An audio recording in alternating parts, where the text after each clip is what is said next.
All right, welcome back into another One Piece card game video, and it is time to go through one of my favorite leaders of the game itself, and that is Ace. I have been a Ace apologist for a while, around those Whitebeard days. I don't know, format situation. I don't know what you want to call it before the ban list, and of course now after the ban list. I've been saying that Ace is pretty good, and he is the pretty good of probably tier 2, and I've always been very aware of that. There's a couple reasons why that is. This one, well, compared to a lot of other leaders, he just kind of does a couple things. The biggest benefit is one, that event cards have a new purpose for him, and he basically has all the Whitebeard sort of benefits, like being a Whitebeard leader and only being able to play those types of cards. Now in OP05, he not only gets the unban of all the things he unfortunately caught strays on, but now has a couple of new things that I think can kind of help him in a lot of different very specific scenarios. I personally like the Nico Robin, the one drop that is pretty much the Rebecca killer. If you're going against Sakazuki, and if you see the title above or below, depends on where you're watching, you know, it is a Sakazuki killer, as in taking care of one of the biggest threats, which is just the Rebecca blocker. But also, I think it does have a pretty winning matchup. It was this title, by the way, has basically came from me and Hayden, the Eggman, casting so many times where Ace goes against Sakazuki, or just conceptually as well, that he has a better matchup or a good 60-40 matchup. And that is pretty much because you're dishing out the same pain that Sakazuki does. You're playing out bodies most of the time, or you're just removing all the bodies and putting out that aggression. The other thing that OP05 does give outside of the ban list, where it gives you the Marcos, gives you the Whitebeard, gives you Dan and all the other stuff, is a 2-cost Fire Fist. And I think this card is pretty cool. I think there is incentive for you to go down to 2 life pretty much everywhere in the deck. It pretty much leaves you with a good amount of cards in hand, a lot of choices, and now Fire Fist can be used in tandem with Marco. It can be used in tandem with Crossfire, Otama. It doesn't really matter. Now you have another removal piece. It has a pretty good trigger. You know, obviously you get the main effect, but I think it fits perfectly with Ace. Outside of that, it's not much changed. So let's take a look at the deck list. Before we do that, definitely go ahead and subscribe if you are new. A chunk of you, a big chunk, I'm going to put it right here, have not subscribed, but you will continue to click on these videos. So please do me a favor and do that. All right, here is the list. So if you skipped through this, or if you just wanted to take a look at the list, let me know in the comments your thoughts of things to remove, add, etc., etc. There's a couple of different versions that I've been playing with in the last week with Ace, and the testing and dozens of games. And I kind of came down to the point of where, if you're playing red, or if you're playing in this quote-unquote removal meta where Purple Luffy as well as Sakazuki has a good amount of stuff that they can use to remove, and now there's blue and there's not, now there's raw blue in every black deck, etc., etc., you kind of want to get the value out of your cards as soon as you play them. And that's why we're playing 4 Zoro, just because it is just one of those cards that you really want to put bodies on board, and you want to get that aggression out. And that was one of the things that I think Zoro kind of lacked, or Zoro, Ace kind of lacked, where sure, the leader ability is cool. You can pitch event cards, cool. You can use stuff like Crossfire, cool. You can search out all of your Whitebeard stuff. But at the end of the day, you know, you really do need bodies on board in order to win the match. You know, Flame Emperor and a couple other things, like the 5-drop Marco and the 7-drop Ace, will only get you so far. And I think that middle ground is probably where Zoro is. This is sort of the same concept when it comes down to Sabo. I think, you know, if you move around some of these event cards, which we're not really playing that many, you can still protect your Zoros in the way of just using your event cards. But this is more, the event card lineup that we have here is more for removal anyway. I think really at the end of the day, Zoro's there to keep you as a body in another swing, and preventing them from swinging at your leader if you really need to. Anyway, yeah, so against Sakazuki is really good. Against a bunch of other stuff is good, because you're getting that swing and you're not losing out on the value by playing something and then getting it popped the following turn, which is why we're not really using those skillless cards in this build specifically. Anyway, we're playing 4 Otama, and one thing is that we do have the Dan where it is now unbanned. I used to play this at 4, now I play it at 3. We do have a pretty good amount of targets for it, not a whole ton, which is why I think going down to 3 is probably fine. And I think being able to search out Otama, being able to search out Izu, which can search out any of these things, and Otama can be in tandem with a bunch of other stuff like Flame Emperor, Crossfire, Fire Fist, whatever.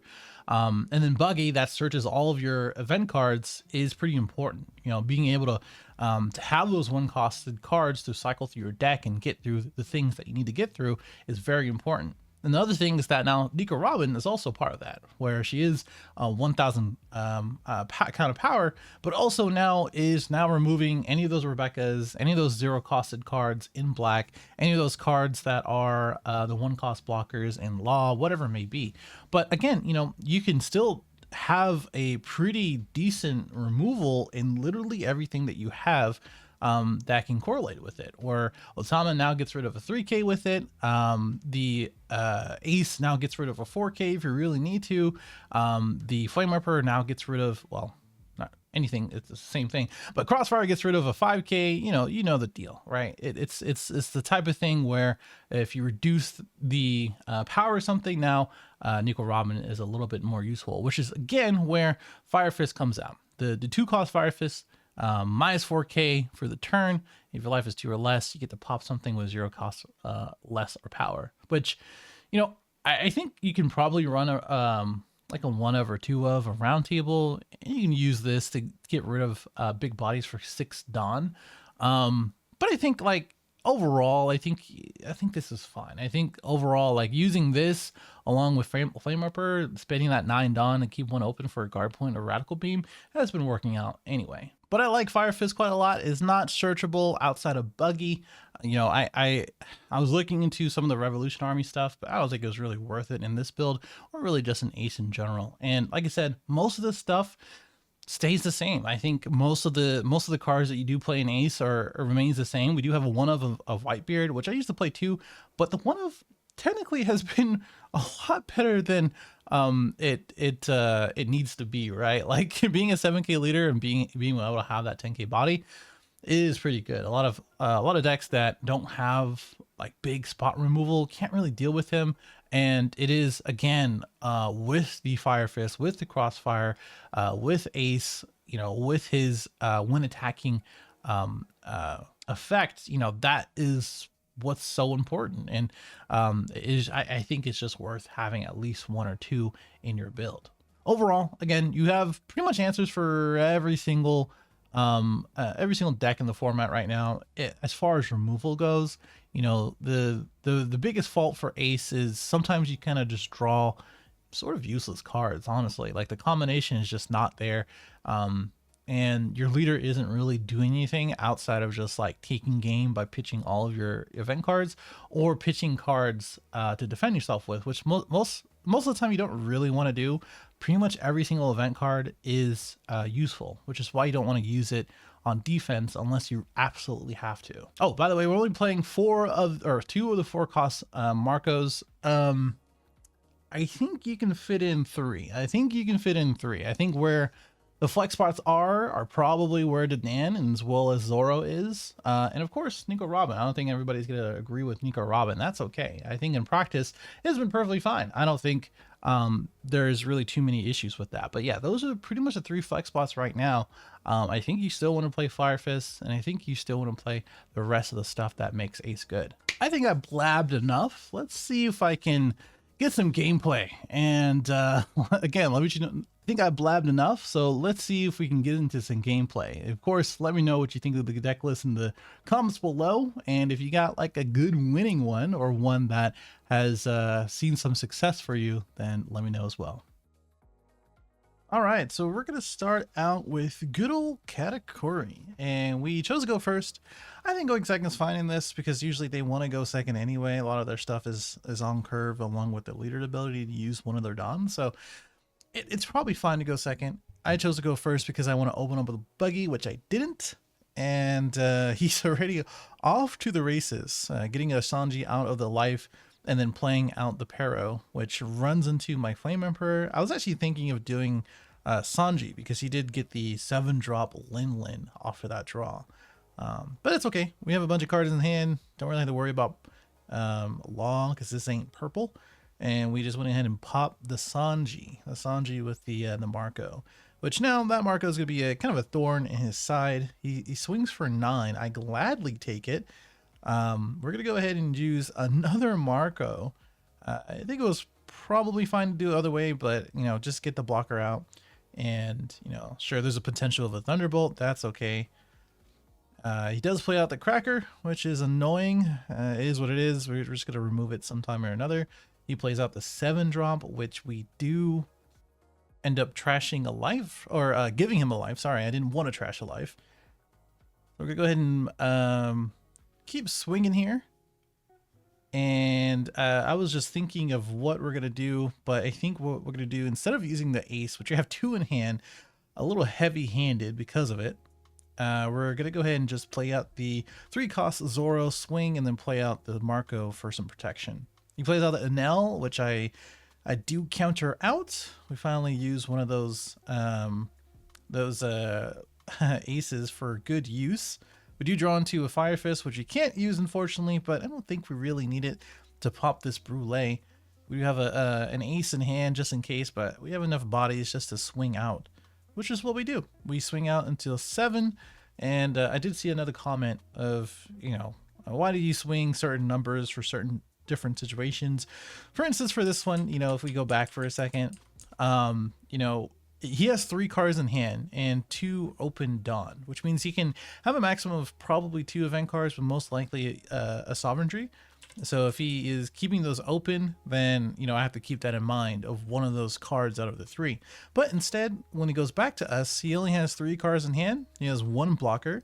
So we either have to incentivize him to block or incentivize him to pitch cards. So at the minimum, he has to pitch 2 cards here, and I have a total of 1, 2, 3, 4, 5 potential swings.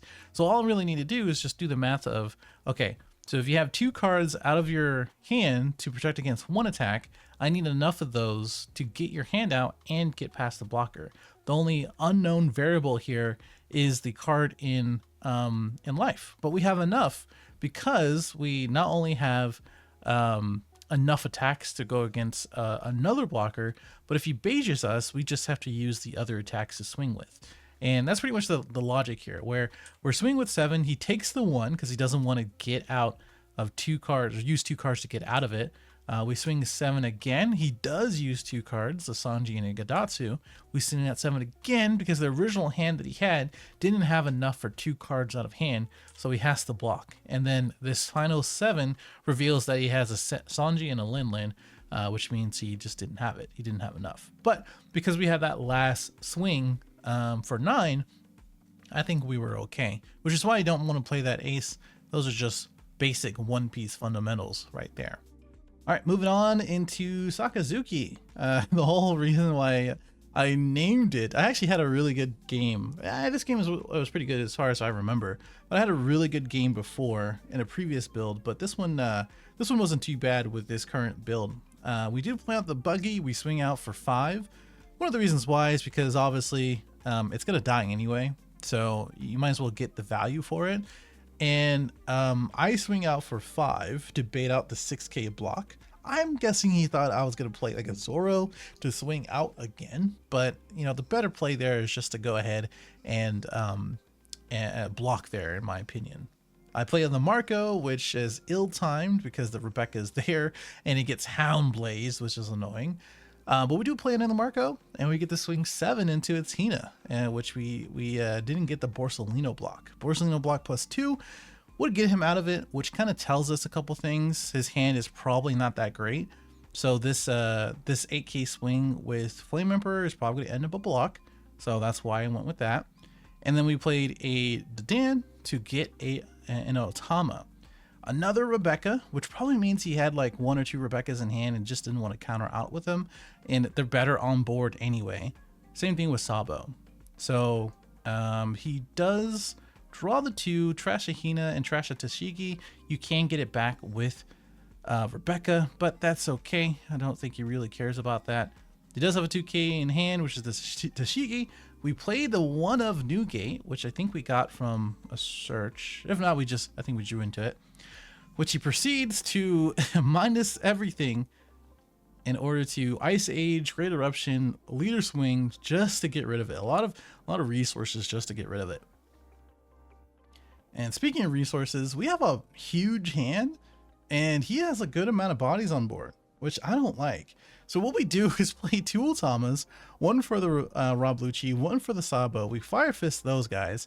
Ultama that guy, the Kuzan, and then get rid of it with Fire Fist because we're at 2 or less life, which is why we take all those life. 1, because of the triggers, and 2, because of all of the abilities like the Marco, like the Radical Beam, like the Fire Fist, to get those extra abilities and extra text.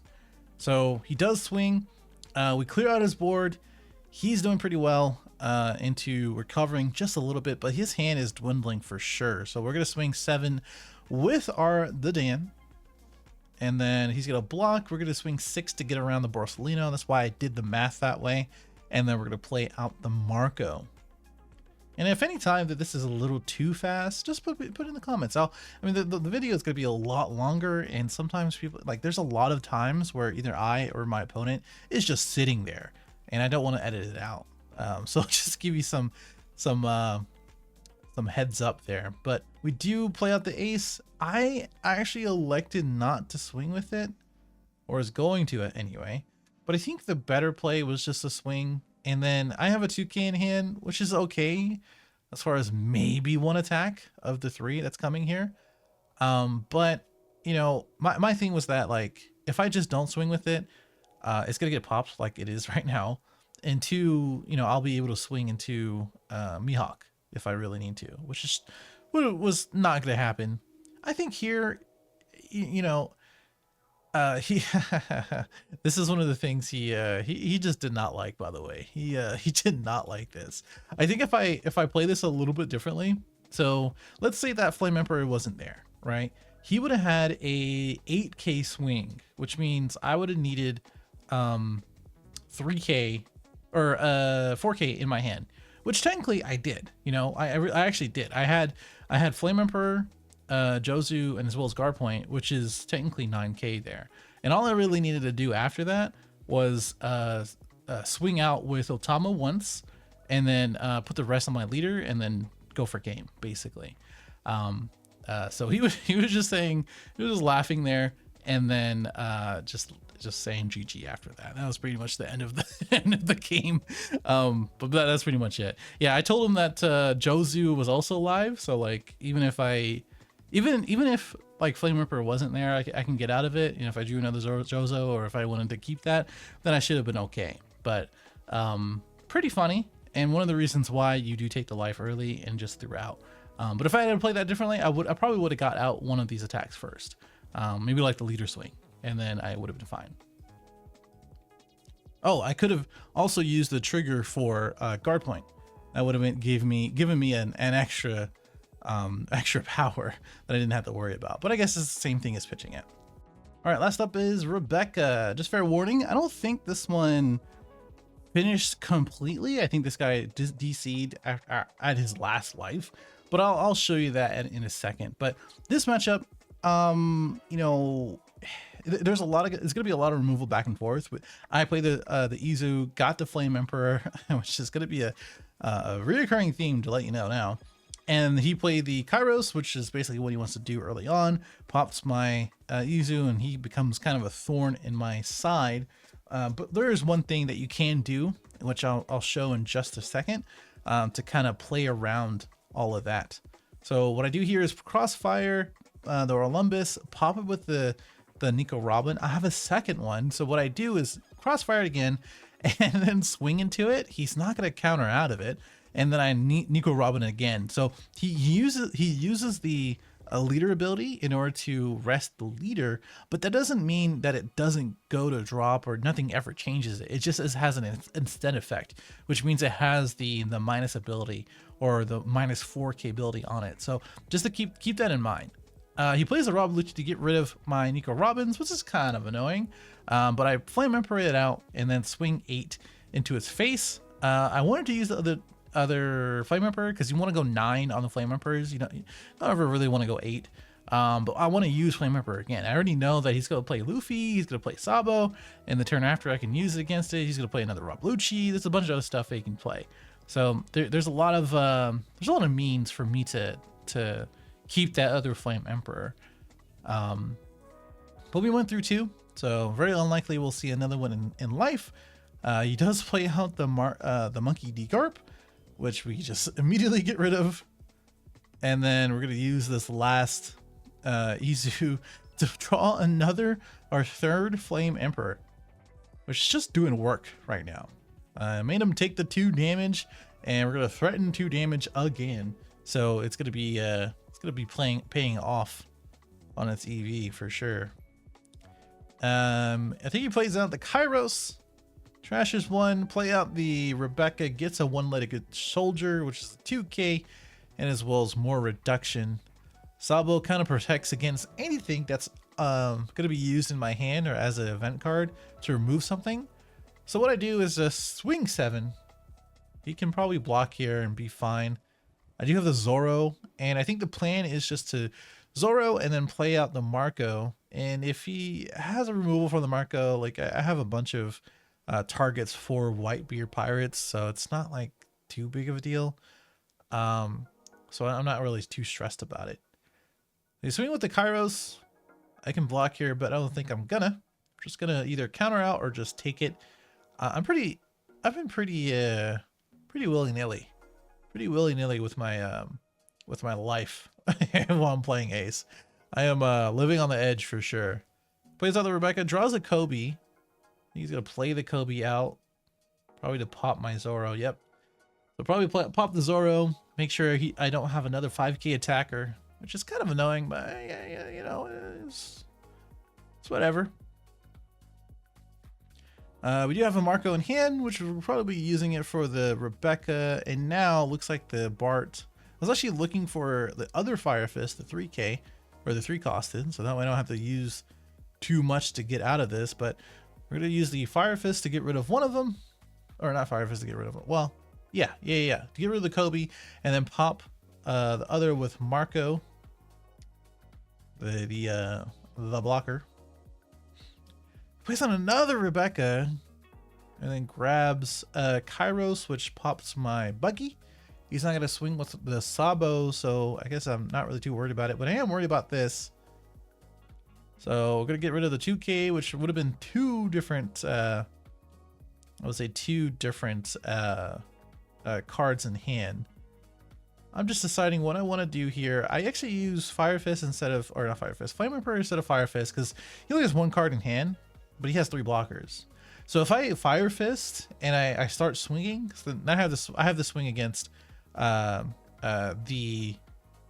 Sabo blocker. I think if I had to do this again, I probably would have Otama and then Fire Fist to the Sabo and as well as the Rebecca, and then just swing out, because then I have 3 different swings: leader, Buggy, and as well as Marco, and more Dawn to use. So why I swing here, which I think this is where the connection kind of goes, which is unfortunate because I really wanted to showcase this against Rebecca. So I'll play it out. You can only have a couple cards that are actually relatively good, right? I don't have another card for Fire Fist. However, I do have a Marco and I do have a Zoro, which both of them are kind of effectively the same thing in this this type of scenario, because in the Zoro, I would have played it for 3, put 2 on, and then swing into 2 of his cards in hand. And then I also have leader in as well as Marco. So unless something pops, and as well as Buggy, I guess, which unless something pops on board or I have to do something crazy, I don't know. I don't think there's any triggers there that would have really mattered here. Unless that something happened and at most he had 2 2Ks, I think I would have been fine. Just to swing out into the rest of the attacks here. So hopefully this again, gives you a little insight at how to play Ace in OP05 against all these OP05 decks, these updated decks with Rebecca, as in Rebecca with Rebecca. And yeah, that's it. I'll see you in the next one. Subscribe. Later.